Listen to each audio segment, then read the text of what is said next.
జ్ఞానాన్ని లోకానికి వెళ్ళిపోవడం, ప్రమోషన్ అన్నమాట. ఇది ప్రమోటెడ్ టు గ్లోరీ, మహిమలోకానికి వెళ్ళారు. ఎంత సంతోషం! కనుక నిజమైన దేవుని పిల్లలకి ఇది సంతోషమైన సమయమే.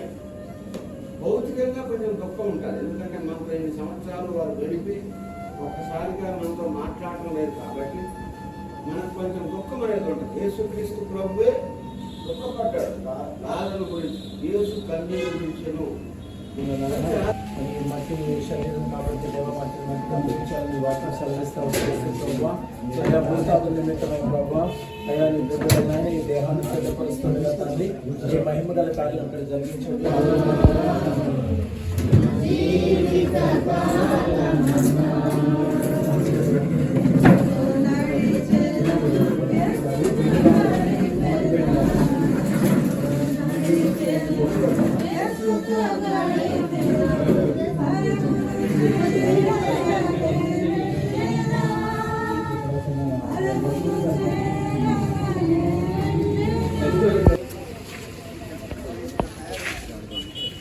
కాబట్టి దేవుని నామానికి మహిమ కలుగును గాక.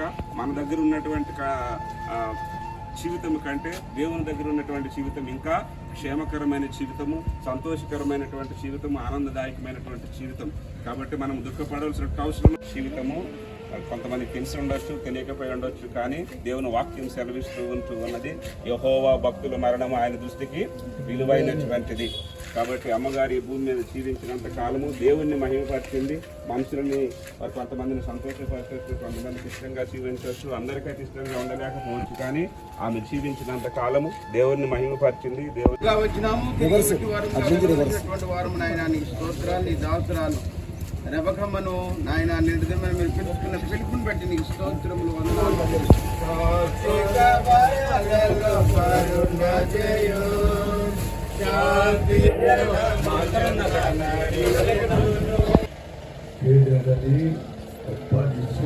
మనము కలిగి ఉండాలి.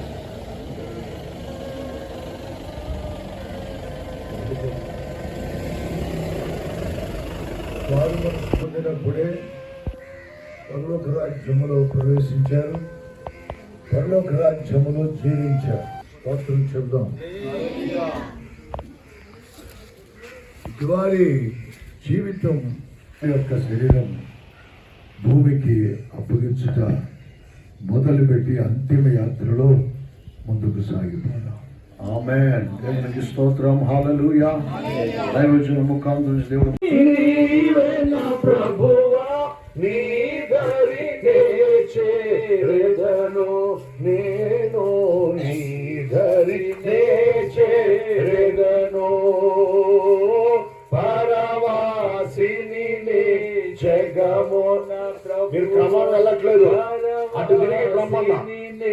జగమున ప్రభువ నడచుచున్నాను, నా దారి నా గురి నీవే, నా ప్రభువా నా గురి నీవే, నా ప్రభువా నీ దరినే చేరెదను, నేను నీ దరినే చేరెదను.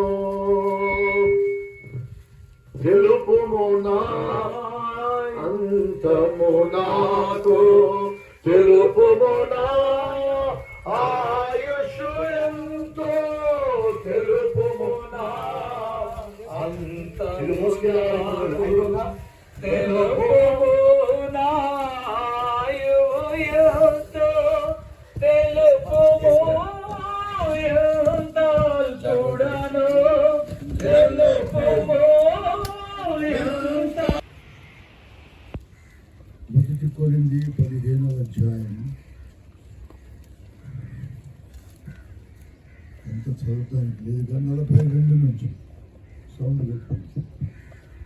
మృతుల పునరుద్ధానమును అలాగే శరీరము క్షయమైనదిగా విత్తబడి అక్షయమైనదిగా లేపబడిను. సంబంధమైనదిగా ఆ శరీరంతో బయటకు వస్తారు, ఆ శరీరంతో పరలోకం రాబోతుంది. ఒక మిస్టరీ మనకి కనుక పరలోకం దేవుడు వాటిని అలా తీసుకురాబోతానికి సమయంలో దేవుడు ఇచ్చిన కృప చొప్పున ఆ శరీరమును ఒక విశ్వాసముతో దేవుడు మరలా పునరుత్థానములో యేసుక్రీస్తు వారు ఎలాగ లేచాడో ఆయన యందు విశ్వాసం ఉంచిన వారందరినీ కూడా అలాగనే లేపబోతున్నాడు. అక్కడ చాలా సమీపంగా ఉంది, ఎంతో కాలం కాదు, మరలా తల్లి గారిని అతి శీఘ్రమే మనం అందరం చూడబోతున్నాం. దేవుని అలాగున మరి విశ్వాసం ఉంచి ఆమెను మరి యొక్క శరీరాన్ని భూమికి అప్పగిద్దాం. Amen. Praise the Lord. Praise the Lord. నెమ్మదిగా దింపండి. యేసయ్యా నా యేసయ్యా, యేసయ్యా నా యేసయ్యా, యేసయ్యా నా యేసయ్యా, యేసయ్యా నా యేసయ్యా. ఆమేన్. దైవజనులు మట్టిని వేసిన తర్వాత మిగతా వాళ్ళందరూ మట్టిలో వేయాలి. దైవజనులు మొదటిగా మట్టి వేయండి. సేవకులు ఆత్మ దేవుడు దయచేసిన ఆయన యొక్క వెళ్ళినని ఆత్మ వెళ్ళిపోయింది, ఆ శరీరం మాత్రమే భూమికి అప్పగిస్తున్నాం. మరలా తిరిగి ఆమె వస్తారని మరలా తిరిగి లేస్తారని నమ్మకంతో ఈ శరీరమును దుమ్ముకు ధూళిగా, బూడిదగా, మట్టికి మట్టిగా శరీరాన్ని భూమికి అప్పగిస్తున్నాం. ఆమేన్. తండ్రి యొక్కయో కుమారుని యొక్కయో పరిశుద్ధాత్మ నామములో భూస్థాపన కార్యక్రమం జరగబడుతున్నది. మట్టికి మన్నను శరీరం అప్పచెప్తుండగా ప్రభు తన కృప చూపునుగాక, కృప కలుగునుగాక, కృప కలుగునుగాక, కృప మంచి మేలుకే ఒకసారి దేవునికి స్తోత్రం చెప్తాను. దేవుడే జరిగించాడు నమ్మిన వారు ఒకసారి గట్టిగా దేవునికి స్తోత్రం. అమ్మగారు పరిశుద్ధులు కనుక వారు ఎక్స్పెక్ట్ చేశారు, వారి ఆలోచన ప్రకారమే ఈ కార్యక్రమాలను జరుగుతున్నందుకు దేవునికి స్తోత్రం చెల్లిస్తున్నాను. ముఖ్యంగా ఈ యొక్క జ్ఞాపకార్థ కూడిక విషయమై ప్రకటన మంగళవారం అనగా 19వ తారీఖు జ్ఞాపకార్థ కూడిక ఉండబోతుంది. ఉదయము 11 గంటలకు గిరిజన అన్న వాళ్ళ ఇంటి దగ్గరే, ఆ మందిరం దగ్గరే ఆ కూడిక జరగబోతుంది కనుక దాన్ని జ్ఞాపకం ఉంచుకోవాల్సిందిగా మనం చేస్తున్నాం. ఆఖరి ప్రార్థన దీవెనతో ముగించుకుందాం.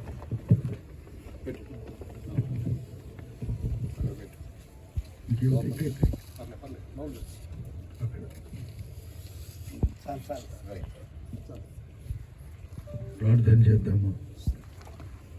అందరం చేతులెత్తి ఈ దైవ కార్యమును బట్టి ఒక ఆత్మ పరలోకములో చేర్చబడినప్పుడు లేక మారు మనసు పొందినప్పుడే ఎంతో సంతోషం. మారు మనసు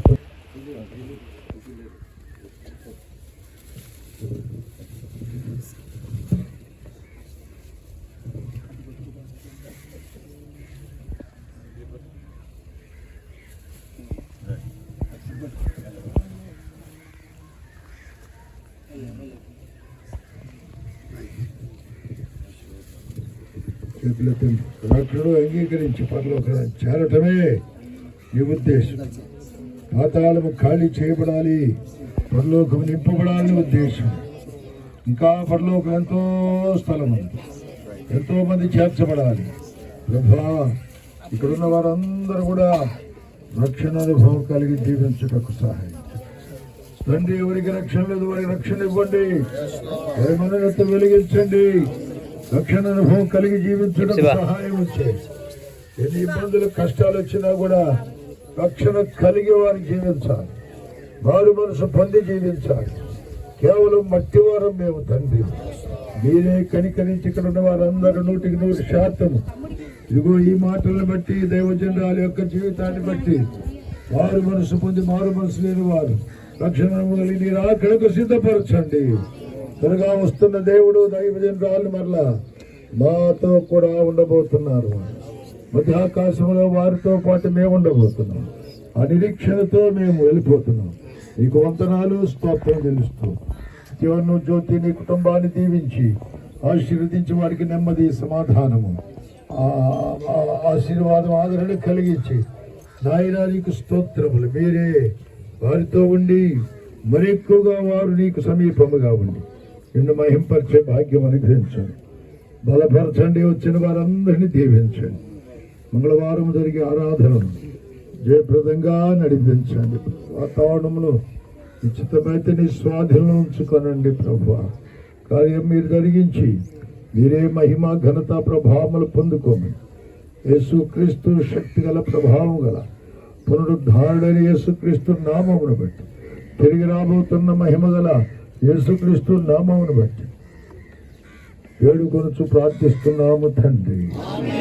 మన తండ్రి అయిన దేవుని ప్రేమ, ప్రభు అయిన యేసుక్రీస్తు కృప, పరిశుద్ధాత్మ యొక్క అన్యోన్య సహవాసము మనందరికీ, విడిచిపెట్టబడ్డ కుటుంబము జ్యోతికి, వారి ఆ సహోదరి గారి కుటుంబాలకు ప్రభువు రాకడ వరకు తోడుగా ఉండును గాక. యేసు రక్తమే జయం, యేసు రక్తమే జయం, యేసు నామమున సంపూర్ణ ఆమేన్.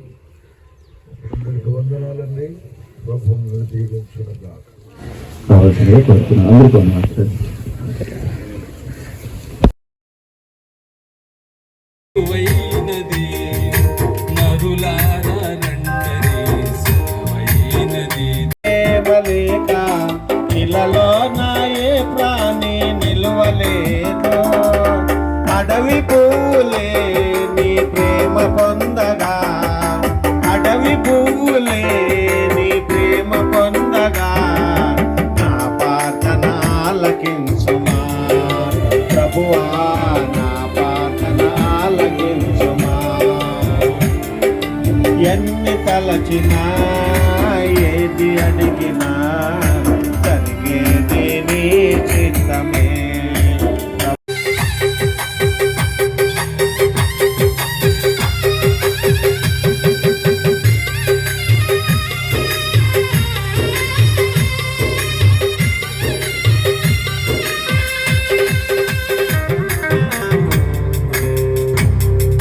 సంపాదన కోసమే పుట్టలేదు నీవు, పోయేటప్పుడు ఎత్తుకొని పోవు.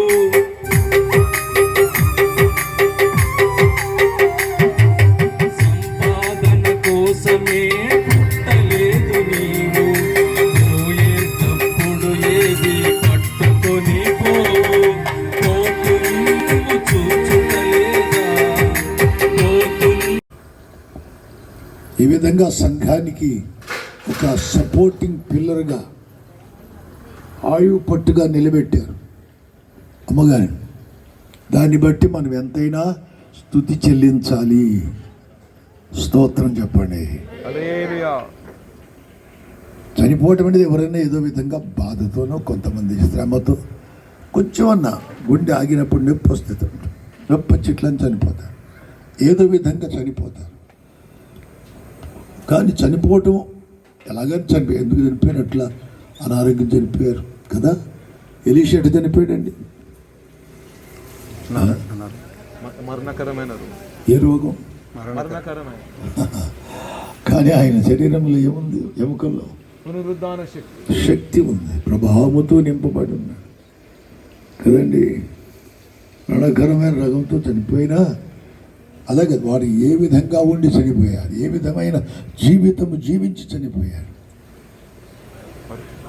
మన మధ్య కొంతమంది దైవజనులు ఉంటారు, మహిమతో నింపబడి ఉంటారు, మనకు తెలియదు. ఆయన వస్త్రములు తొలగించి సిలువకు తీసుకుని ఎంత శ్రమ, దాన్ని బట్టి గ్రహిస్తే మన పాపం ఎంత ఘోరమైనది దాన్ని గ్రహించగలిగిన వాడేవాడు. ఘోరమైన రోగంతో నిండిన మన జీవితాలను, మన హృదయాలను మార్చే దేవుడు ఎంతో ఉన్నారు. ఇక్కడ ఆయన సత్యాలు చేయకపోతే ఇప్పుడు కళ్ళ వర్షం ఎంతో వచ్చేది. ప్రతిఫలం ఇస్తున్నాడు దేవుడు. ఈ గొప్ప కార్యము జరిగించినటువంటి దేవునికి మనమై స్తుతియాగము. ఒక్కసారి రెండు చేతులకి ప్రభువా, మా నిమిత్తం నా నిమిత్తం ఈ శిలువలో త్యాగం చేసి ఈ పరిశుద్ధ రక్తం చెందించి అనేక గంటలు శిలువలో వేలాడి చనిపోయి సమాధి చేయబడి తిరిగి మృత్యుంజయుడిగా లేచిన మా దేవ మహాదేవ, నీ వాక్కు చేతనే సమస్తమును నిర్వహిస్తూ ఉన్నావు. నీ మాట చేతనే సమస్తము జరుగుతుంది. నువ్వు ఆజ్ఞాపించగా తుఫాను పుట్టింది, నువ్వు సెలవీయగా తుఫాను పుట్టింది, ఆజ్ఞాపించగా ఇక్కడ నిమ్మలమైంది. తండ్రి నీకు స్తోత్రం. ఈ దర్శన కాలం ముందు భక్తి గల వారు ప్రార్థన చేస్తారు. వారి హల్లెలూయా. ఆయన మానవుల అమ్మోనీయులు ఈ వాళ్ళ పొద్దున్న నేను ఆమోసు చదువుతుంటే వాళ్ళు అంటే కేదారు వృక్షం అంత ఎత్తుగలిగిన వారు అంటాడు ఏదో మాట. అంటే అది ఆ వృక్షం ఎంత ఉంటుందంటే 30 మీటర్ల నుంచి 40 మీటర్లు ఎత్తు అంట. అంత ఎత్తుగలిగిన మనుషుల్ని నిర్మూలన చేస్తుంది లేదా అంటాడు. అంటే 30 మూటలు అంటే ఎంత అడుగులు కనీసం పంపు చేసుకో, లేక మ్యాక్సిమం 40 అంటే ఎంత 100 అంత అడుగులు ఎత్తున్నారంట ఆ కాలంలో మనుషులు. నమ్ముతారా? బైబిల్లో చెప్తున్నా.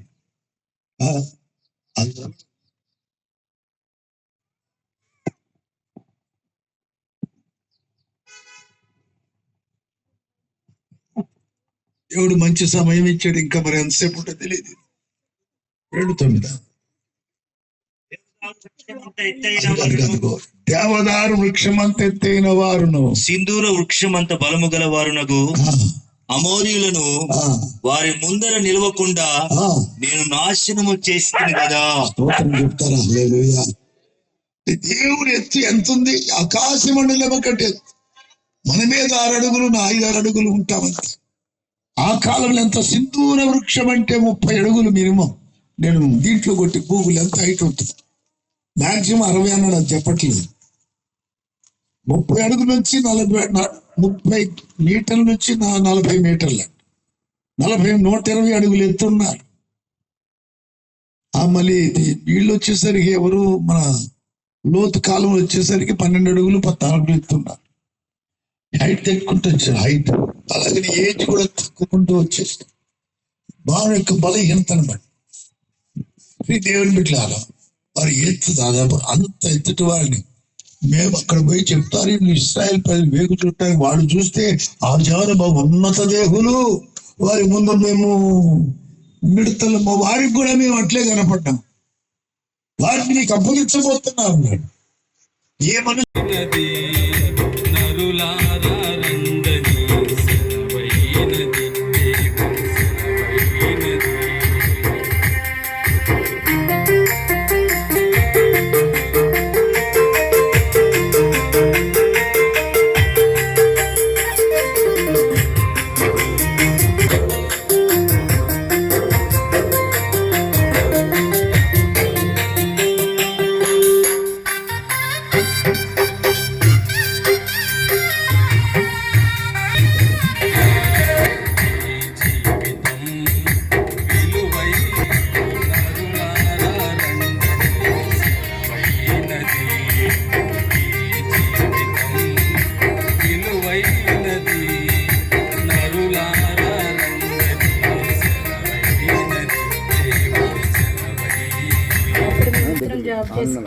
జాయిన్ అయిన తర్వాత అక్క నాకు అప్పుడే పరిచయం అయింది.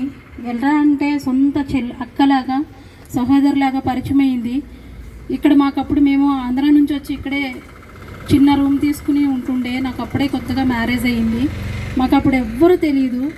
బంజారా హిల్స్లో ఉంటుండే మేము. మాకెవ్వరూ తెలియదు. కనీసం మినిమం అంటే పక్కకు పిలిచి బాగోకపోతే ఎలా ఉన్నారమ్మా అనే ఆలోచన కూడా అడిగేవారు కూడా అక్కడ ఎవరు లేరు. బంజారా హిల్స్లో మొత్తం ఎక్కువ అందరూ వేరే వాళ్ళు ఉంటారు. కనీసం ఒక ప్రేమ చూపించే వాళ్ళు కూడా ఉండేవాళ్ళు కాదు. అలాంటి పరిస్థితుల్లో హాస్పిటల్లో అక్క పరిచయం అయినప్పుడు అక్క సొంత చెల్లెల్లాగా ఆదరించి సునీత రండివే మా ఇంటికి అని చెప్పేసి ఒకరోజు తీసుకెళ్ళినప్పుడు అప్పుడు హెప్సిబా 6 నెలల పిల్ల అయితే ఇంకా ఆ పాపను చూసుకుని నేను ఇంకా రోజు డ్యూటీ చేసుకుంటాం. అక్కతో పాటు ఆ పాప దగ్గరికి వెళ్ళి ఆడుకోవటం ఎంతో ఇష్టంగా ఎత్తుకుని అట్లా నేను ముద్దాడేదాన్ని. ఇక అమ్మ అయితే చెప్పక్కర్లేదు, ఆమె నా కన్న తల్లిగా 2వ తల్లి అన్నట్టే. ఎందుకంటే నా కన్నీటిలో, నా కష్టంలో, సుఖంలో ఆమెకి అక్కకే కాదు నాకు కూడా చాలా అంటే చాలా ఎంతో భరోసాగా, ఎంతో ఆదరణగా. నేను వెళ్ళగానే సునీత అన్నం పెట్టుకుని తిను ఫస్ట్, అంటే వద్దంటే నేను తినొచ్చానంటే నువ్వు ఫస్ట్ తిను, ఆ కూర బాగుంటుంది, ఇది బాగుంటుంది, అది బాగుంటుంది అని నన్ను తల్లి కంటే ఎక్కువగా ఆదరించేది. నాకు నా భర్తకి ఏదైనా క్లాషెస్ వచ్చినా కానీ మా ఇద్దరిని కూర్చోబెట్టి, ఏంటి మీరిద్దరు ఎట్లా ఎందుకు ఉండాలి, మీరు అట్లా ఎందుకు ఉండకూడదు, దేవుని బిడ్డలేనా అని మా ఇద్దరిని గద్దించేది, మా ఇద్దరిని సరిచేసేది, మా ఇద్దరిని మళ్ళీ దగ్గరికి చేర్చేది. అట్లా మా ఇన్ని సంవత్సరాల అనుభవంలో, బాండింగ్లో ఆమె నాకు చాలా అనుభవాలు, చాలా ఆప్యాయత, చాలా ప్రేమ. ఎంతంటే అమ్మ ఎక్కడో దూరంగా ఆంధ్రాలో ఉంటుంది, కానీ అణువణువు మేము ఎక్కడుంటే వాళ్ళు ఎక్కడే, మేము ఎక్కడుంటే అక్కడ వాళ్ళే. ఇన్ని సంవత్సరాల బాండింగ్లో వాళ్ళు ఎవరో తెలీదు, మేమెవరమో తెలీదు, వాళ్ళు ఎక్కడ పుట్టారో మేము ఎక్కడ పుట్టామో. జస్ట్ ఒక హాస్పిటల్లో సహోదరిగా పరిచయమైన ఒక అక్క ద్వారా ఒక ఫ్యామిలీ ఈ రోజు వరకు ఒక బాండింగ్ లాగా మేము కలిసే ఉన్నాము. ఈ క్షణం వరకు విడిపోలేదు. ఈ క్షణం వరకు ఒక సహోదరులు ఎలా ఉంటారో, సొంత అక్క చెల్లెలు కూడా ఉంటారో లేదో, కష్టంలో సుఖంలో సంతోషంలో కూడా మేమిద్దరం కలిసే ఉన్నాము. ఇంకా మా లైఫ్ అంతా కూడా మేము కలిసే ఉంటామనుకుంటున్నాము. ఇంకా అన్నయ్య కూడా ఎప్పుడు కూడా మమ్మల్ని విడనాడలేదు. ఎప్పుడు కూడా వస్తాయి మనుషుల మధ్యన క్లాషెస్ వస్తాయి, వచ్చినా కానీ మేము ఎప్పుడు అవి పట్టించుకోలేదు. అన్నయ్య వాళ్ళు మేము ఎప్పుడు కలిసే ఉన్నాము.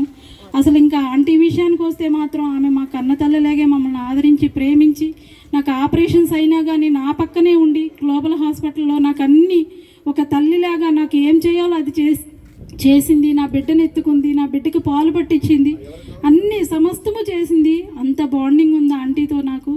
నిజంగా ఆమె ఈ క్షణాన లేదు, ఆమె ఆఖరి క్షణం వరకు నేను కూడా ఆమె కోసం పోరాడుతూనే ఉన్నాను. ఇదే ఇంకా 1 వీక్ 2 వీక్స్ కూడా అవలా యశోదాకి తీసుకెళ్ళి ధైర్యం చెప్పాను.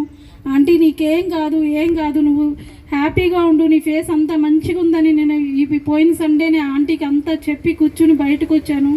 కానీ నిజంగా దేవుడు తనని తీసుకున్నాడు. అది దేవుని చిత్తమేనేమో, కానీ ఇంత అఫెక్షన్, ఇంత బాండింగ్ నాకు నేను ఎప్పటికీ మర్చిపోలేను. ఈ చిన్న సాక్ష్యం దేవుడు దీవించును గాక. Praise the Lord. చాలా చక్కటి సాక్ష్యం చెప్పారు. ప్రభుకి మహిమ చెల్లిస్తున్నాం. ఈ సమయంలో మరి పీటర్ బ్రదర్ వచ్చి ఒక పాట పాడవలసిందిగా ఆహ్వానిస్తూ ఉన్నాం.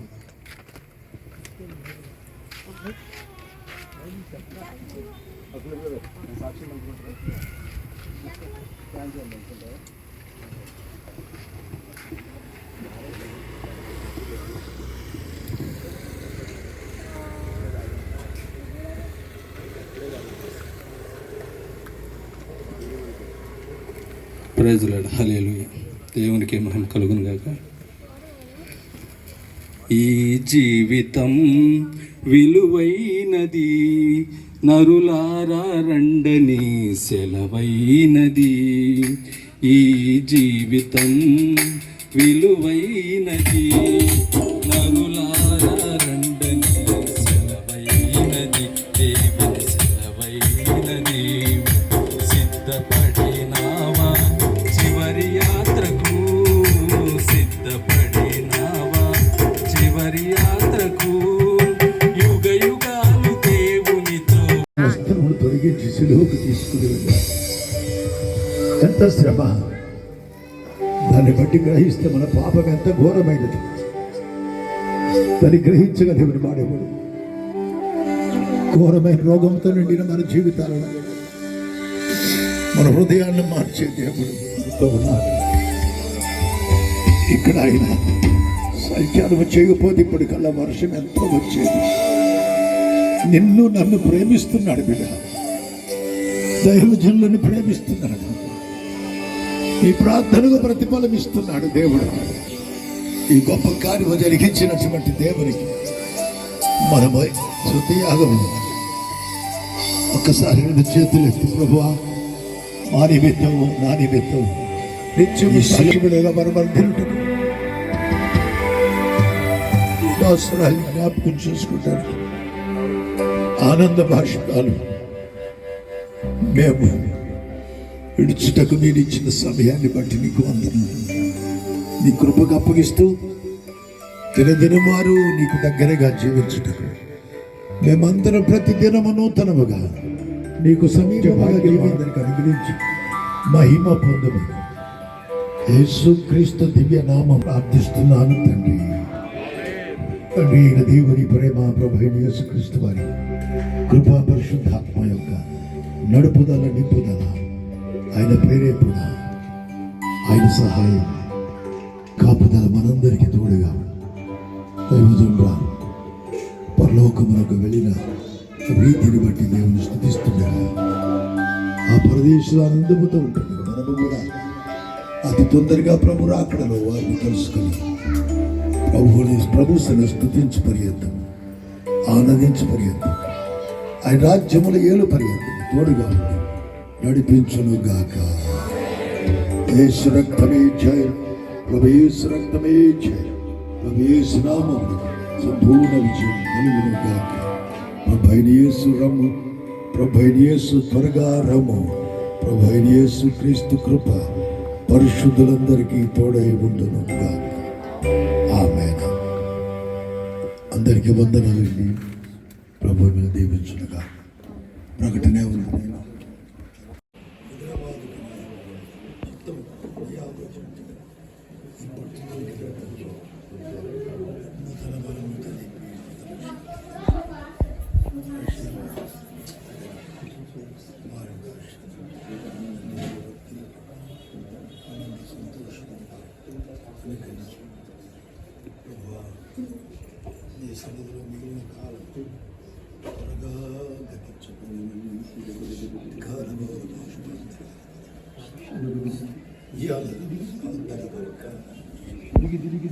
మిగిలిపోయే కాలము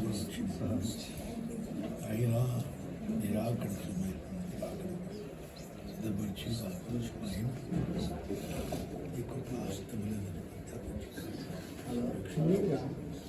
నీ దగ్గరగా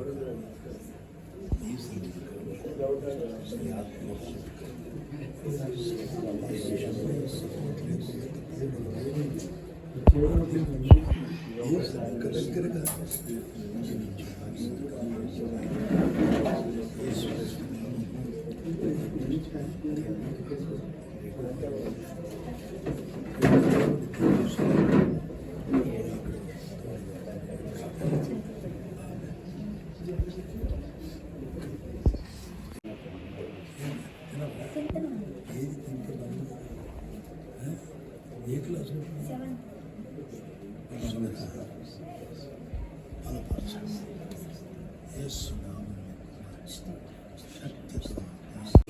ఏమైంది సర్టిఫికేట్ ఈ ఫ్రంట్ దించుతా సేవ చేస్తా ఏం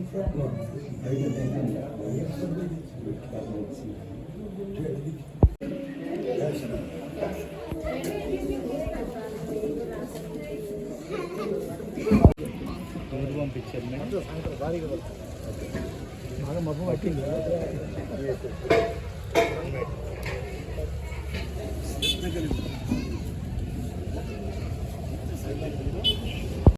మధ్యాహ్నం నాకు ఫోన్ చేసింది, వ్యవహారం మీరు ఇదాన్ని అమౌంట్ వచ్చింది రాలేదు, హాస్పిటల్కి వెళ్ళాలని ఫోన్ చేసింది. ఎట్లా తను ఏంటంటే అమ్మ మాట్లాడుతున్నాను సరిగా మీకు బాగుంది, ఒకసారి రండి కొంచెం బాగా. నేను అప్పుడు ఇంటి దగ్గర ఎప్పుడు చూసి నేను పని దగ్గర అక్కడ ఇక్కడ తిరుగుతూ ఉంటాను.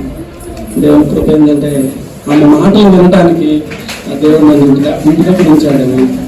నేను ఇంటి దగ్గర మొన్న వచ్చేస్తున్నాను, ఒక 5 నిమిషాలలో వచ్చేస్తున్నాను చెప్పి 5-10 నిమిషాలలో నేను వచ్చేసి వచ్చేసరికి అమ్మ నేను రాను, అమ్మ ప్రైజ్ రావాలి, అమ్మ కూడా ప్రైజ్ రాదు చెప్పి లాస్ట్ ప్రైజ్ రాదు నాకు ఆమెకి వందనాలు చెప్పి నేను అక్కేను కొత్త వందనాలు అన్నం పెట్టకేను నీకేం కావాలి అక్క అంటాను, ఏడుస్తా ఉంది. ఎక్స్టీ బంధువులు ఎఫ్సీ బంధువులు అని చెప్పేసి మాట్లాడుతూ ఉంది. సైకిల్ చేసింది ఎలాగంటే ఆటలు రావట్లేదు, ఇట్లా అనుకుంటే ఇంకా ఏదో లెటర్ రాస్తుందంట అని చెప్పేసి వెంటనే అన్న నేను వచ్చినట్టు ఎవరు ప్రార్థన చేస్తూ ఉండు, నేను వెళ్ళి వచ్చి నేను తీసుకొని వస్తాను అని చెప్పేసి అన్నలేదు. అన్నైన తర్వాత నేను 10 నిమిషాలు ప్రార్థన చేసి మళ్ళీ అమ్మ దగ్గరికి వెళ్ళి కూర్చుంటే అమ్మ ఆయాసంగా ఉంది, అసలు ఏం బాగాలేదు, అక్కడ కూడా చాలా భయపడుతుంది. అయితే ఇంకా కాసేపు తర్వాత అమ్మ హాస్పిటల్కి తీసుకెళ్ళాను. ఆమె ఏమన్నదంటే ఫస్ట్ హాస్పిటల్కి ఒప్పుకుంటుంది, హాస్పిటల్కి నేను తీసుకెళ్ళలేదు, ఆ సూదులు దెబ్బకి నేను తట్టుకోలేదు. నాకు చాలాసార్లు చెప్పింది, అబ్బో ఇక్కడ గుచ్చుతారా అక్కడ గుచ్చుతారా, చాలా బాధపడేది. అమ్మ మరి బాగుండాలంటే అట్లా చేస్తారమ్మా నర్సులు కదా, మరి బాగుండాలని కదా చేసేది అని అంటే అది బాధ తట్టుకోలేనే అని చెప్తా ఉంది. ఇలా నేను అందుతా ఉన్నా, అన్న మీరు అమ్మకి ఇష్టమైతేనే పంపారు, లేదంటే నేను ఇస్తాము అని. ఇంటి కాసేపు ఉన్న తర్వాత హాస్పిటల్కి వెళ్దామని, హాస్పిటల్కి వెళ్దామంటే ఏమంటే 108కి ఫోన్ చేసినాను. 108కి ఫోన్ చేసి ఇంకా నేను కుమార్ ఇద్దరమే అంబులెన్స్ పోయాను. అక్క ముగ్గురు వెళ్తే అమ్మ గుంతలలో ఎత్తేసినప్పుడు అమ్మ చాలా బాధాకరమైన విషయం అది. ఆమె బాధపడుతూ ఆమె కన్నీటి నేను చూస్తూ మేము ఏమి చేయలేని పరిస్థితి. ఆ పరిస్థితులలో నేను హాస్పిటల్కి వెళ్ళిన తర్వాత సుమారు అర్ధగంట సేపు వాళ్ళు తీసుకోలేదు. అంటే రిపోర్ట్లు రాస్తున్నారు, అవి రాస్తున్నారు, ఇవి రాస్తున్నారు, తీసుకెళ్తున్నారు. వాడేమో తొందరపడుతున్నాడు, కొంచెం లేదా బల్ల మీద పెట్టేమంటున్నాడు. నేనేమో అన్న 5 నిమిషాలు అని చెప్పేసి ఇట్లా అర్ధగంట 30 గంట చేతులు ఆపి అప్పుడు వాళ్ళందరూ నర్సులు ఒక డాక్టర్ వచ్చేసి అన్ని చక్కట్లు తీసుకొని ఫైల్ రాసుకొని అప్పుడు ఇంకా అమ్మని లోపలికి తీసుకెళ్ళి అప్పుడు చూస్తూనే ఉంది. ఇంకా మాకైతే అమ్మ వస్తుందిలే అని మేము ఒక నమ్మకంతో మేము ఉన్నాము. చాలా సేపు బయటలో కూర్చున్నాం. అన్న అక్క ఇద్దరు కలిసి వెళ్ళి చూసి వచ్చారు. ఇద్దరు ఒకేసారి వచ్చారు. వ్యవహారం కొద్ది ఊపిరి తెచ్చుకుంటుంది, మంచిగానే ఉన్నదిలే, ఇబ్బంది ఏం లేదు అని అక్క చెప్పింది. మేము కొంచెం ఊపిరి పిలుచుకున్నాము. సర్లే 2 సార్లు 3 సార్లు వెళ్ళింది కదా హాస్పిటల్కి, తిరిగి వచ్చింది కదా, ఈసారి కూడా తిరిగి వస్తుందిలే అని. కానీ దేవుడు ఆమెను పిలుచుకున్నాడు. దేవుడు ఆమెను పిలుచుకొని ఆయన మహిమలోనికి ఆమెను చేర్చుకున్నాడు. ఆమె మనకి ఇక్కడ లేదు కానీ ఆమె మాటలు అయితే మన మధ్యలో ఉన్నాయి. ఆ రోజు ఒక బొట్టు మీద రాసింది ఏంటంటే ఎక్సీబన్ పిలిపించి 0 గీపించింది. నాకు అర్థం కాలేదు. నేను ఆసక్తితో చెప్తాను అసలు ఏం రాకపోతుందా అని. 0 గీసి 0లలో ఏమీ లేదమ్మా అని. 0లలో ఏమి లేదు అనేసరికి నాకు కూడా నాకు అర్థం కాలేదు. ఫస్ట్ టైం కదా. 0 పక్కన 1 గీసింది. ఆ 3 0 పక్కన 1 గీసి లేదని అడిగితే 1000 రూపాయలు దీనికి విలువ ఉన్నదని చెప్పింది. ఆ మాటలు నాకు బాగా గుర్తున్నాయి. ఆమె చివరి మాటలు అవి. ఎక్స్బీతో మనకి ఏం మాట్లాడింది ఎంత చూడలేదు, కొద్దిగా బయటకు వచ్చింది. చివరి మాటలు అవి. ఆ చివరి మాట వినటానికి నాకు అవకాశం ఇచ్చాడు ఆ దేవుడు. ఆ సినిమాలో కోపం అని చెప్పింది, మర్చిపోయాను. ఆ సినిమాలను చూపించి కోపానికి సాదృశ్యం అంటే కోపంలో ఏమి లేదని, విలువ లేదని ఆ మాటలు చెప్పి అమ్మ ఆ చివరి మాటలతో మనం ఒక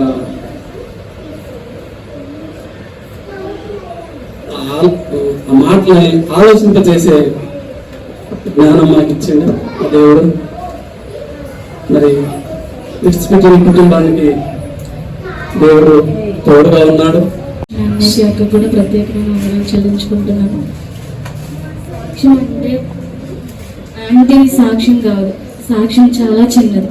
ఆంటీ విషయంలో చెప్పాలంటే ఆంటీ నాకు తెలియదు, అక్క వాళ్ళు నాకు తెలియదు. మా అక్క ద్వారా నాకు అందరూ పరిచయం అయ్యారు. నేను ఎక్కడో ఉండేదాన్ని, మా అక్క ఇక్కడ ఉందని చెప్పి హైదరాబాద్ వచ్చాము, ఇక్కడే సెటిల్ అయ్యాము. పెళ్ళైన తర్వాత నేను ఇక్కడే చదువుకున్నాను, హైదరాబాద్లో నర్సింగ్ చేశాను. చేసిన తర్వాత పెళ్లి చేసుకున్నాక అక్కడే ఉండాలి అన్నారు. అత్త వాళ్ళు జాబ్ వద్దన్నారు, జాబ్ లేకపోతేనే చేసుకుంటామన్నారు. ఫస్ట్ అయితే మా అన్నయ్య అన్నాడు, ఫస్ట్ నువ్వైతే పెళ్లి చేసుకో, తర్వాత చూద్దామన్నారు. కానీ నా భర్త కూడా నన్ను అర్థం చేసుకున్నాడు. జాబు ఎంత విలువైంది, ఆయనకి చదువుకున్న వ్యక్తి కాబట్టి, అతనికి నాలెడ్జ్ ఉంది కాబట్టి, ఈ స్థితిలో ఎప్పుడైనా ఇద్దరు చేసుకుంటేనే మంచిది కాబట్టి తల్లిదండ్రుల మాటకు వాళ్ళకి శ్రద్ధ చెప్పుకొని వాళ్ళతో మాట్లాడుకొని నన్ను జాబ్లో జాయిన్ చేశాడు. ఆయన అంతటికి ఆయన నన్ను వచ్చి ఇక్కడ హైదరాబాద్లో మా అక్క ఇంట్లో నేను ఉన్నాను. తర్వాత చాలా క్లాసెస్ వచ్చినాయి. మా హస్బెండ్కి నాకు చాలా క్లాసెస్ వచ్చాయి. నువ్వు చిన్నదానివే, నీకు తెలియదు, ఎవరి లైఫ్ వాళ్ళదే. మీ అక్క వాళ్ళు పిల్లలు, మీ అన్నయ్య మీ పిల్లలు, తండ్రులే దానివి, ఎంతైనా హాస్టల్లో ఉండి బతికిందానివి, నీకు తెలియదు. నేను ఎందుకు చెప్తున్నా, నేను 2 రోజులు చూస్తారు, 3 రోజులు చూస్తారు, 1 నెల రోజులు చూస్తారు, అక్కేనా అన్నయ్య. తర్వాత ఎవ్వరు చూడరమ్మా, చేసుకున్న వాడితోనే ఉండాలి. కొట్టినా తిట్టినా ఏదైనా నా మాటలు బలపరిచి నాకు తెలియదు అప్పుడు ఎలా ఉండాలో ఏం చేయాలి. చాలా కోపం, ఎంత కోపం అంటే అన్నయ్య వాళ్ళకి కూడా తెలుసు, నిజం చెప్పాలంటే అక్కకు కూడా తెలుసు. నా కోపానికి అసలు దేవుని సన్నిధిలో చెప్తున్నా అబద్ధం ఆడవలసిన అవసరం లేదు. భయంకరమైన బీభత్సమైన కోపం నాకు. అలాంటి కోపంలో కూడా నేను అన్ని వదిలేసుకొని ఆంటీ ప్రతిదీ కూడా నేను ఎందుకు చెప్తున్నాను అని, సుకన్య నువ్వు నీ పోగొట్టుకున్న దగ్గరే వెతుక్కోవాలి, నీకేం కాదు, ముందు చేసుకో, గర్భఫలమా దేవుడు ఇస్తాడు. ఏ క్షణంగా ప్రేయర్ చేసుకొని చేతులు ఎప్పుడు ఎప్పుడు ధైర్యపరిచేది, నిజంగా ఎంత ధైర్యపరిచేది అంటే ఆంటీ ప్రతి ఒక్క మా ఫ్యామిలీ విషయం, మా అక్కోళ్ళ విషయం, మా అమ్మ విషయం, మా అన్నయ్య విషయం, నా విషయం ఏదైనా కానీ మా కుటుంబంలో సీక్రెట్ అనేది లేదు, ప్రతిదీ ఆంటీకి తెలుసు. ప్రతి విషయం మా అక్కోళ్ళ గురించి అన్ని మా ఫ్యామిలీ గురించి ఆంటీకి తెలుసు. జ్యోతక్క వాళ్ళకి కూడా తెలియని విషయాలు అమ్మకి తెలుసు. అమ్మ చాలా చాలా చాలా కనపరిచింది మమ్మల్ని, ధైర్యపరిచింది. ఇలా ఉండాలి అలా ఉండాలి, తెలియనితనంలో చిన్న వయసులో నిర్ణయాలు చాలా తప్పు. సుఖంగా లేనిపోయిన ఆలోచనలు పెట్టుకుని అన్నెసెసరీగా మీరు గొడవలు పడి ఇడిపోవడం అనేది అందరూ చూసి వెళ్ళిపోతారే తప్ప ఎవరు మీతో ఉండరు. నీది నువ్వే ఇల్లు కట్టుకోవాలని చాలా చాలా అమ్మ నన్ను ధైర్యపరిచింది. వంటల విషయంలో నేను ఏమైనా నాకు తెలియకపోయినా అక్కడ చేసేటప్పుడు ఇది కాదు అది చెయ్యి, అది కాదు ఇది చెయ్యి, ఇట్లా అని ఒక తల్లిలాగా బెదిరించి చెప్పేది, అలాగే చేయించేది కూడా. ఎప్పుడు మేము బాధపడలేదు, ఎందుకంటే పెద్ద దిక్కు లేకపోతే ఇంట్లో చాలా బాగోదు. ఇప్పుడు మా అమ్మ పరిస్థితి కూడా బాగాలేదు. మా అమ్మ గురించి కూడా ప్రేయర్ చేయండి. మా అక్క చెప్పింది ఆల్రెడీ సాక్ష్యం. అమ్మ గురించి మీరందరూ మమ్మల్ని జ్ఞాపకం చేసుకోండి. అమ్మలో ఈ ఆంటీ కూడా బాగా ఇదిగా ఉండేవాళ్ళు. అన్నీ ఉన్నాయి అమ్మ, దేవుడు నా చిన్న కూతురికి అన్ని ఇచ్చాడు. ఒక గర్భఫలం విషయంలో నేను నా కూతురికి ఇవ్వలేదు, ఎందుకని ఏడ్చేది, కన్నీడు కార్చేది అమ్మ దగ్గర. దేవుని చిత్తం ఏదై ఉంటే అదే జరిగింది కదా, మనం ఏమని అనుకున్నాం, ఏది లేదు. ఆయన ప్రణాళిక ఏముందో నాకు తెలియదు, నా పట్ల నా జీవితంలో ఏం చేయాలనుకుంటున్నాడో కూడా నాకు తెలియదు. కానీ సమస్తం ఆయనకి నేను అప్పగించాను. అయ్యా నువ్వు ఇవ్వాలనుకున్నా నీ చిత్తమే, ఇవ్వకూడదు అనుకున్నా నీ చిత్తమే. నా పిల్లలు ఒకవేళ పుడితే నీకు కానుకగా నేను ఇస్తాను. ఇచ్చిన కొడుకుని నేను ఎలా అయితే సమయంలో ఎలా అయితే ఇచ్చిందో నీ సేవకు నేను వాడుకుంటానని నేను అనుకున్నాను.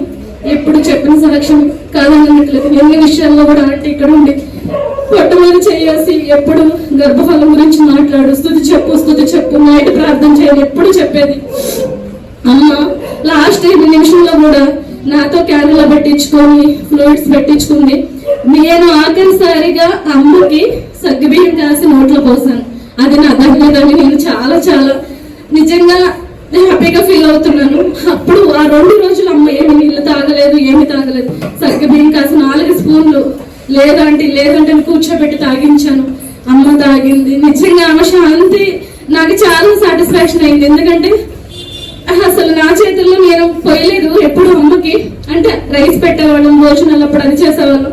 కానీ లాస్ట్ నిమిషంలో నా చేతుల్లో ఒక 4 స్పూన్లు తాగింది. నాకు చాలా సంతోషంగా ఉంది. ఎప్పుడు అనేది తగ్గింపు జీవితం చాలా ఉన్నతమైన జీవితం అని చెప్పి తగ్గింపు జీవితంలోనే అంతా ఉంది. ఇప్పుడు ఎప్సిబాకి అయితే ఎట్లయితే సున్నాలు చెప్పింది అన్నారు, దాంట్లో ఏమీ లేదు. దాని పక్కన ఒకటేస్తేనే దానికి వాల్యూ అని చెప్పినప్పుడు మన జీవితం కూడా అంతేనే.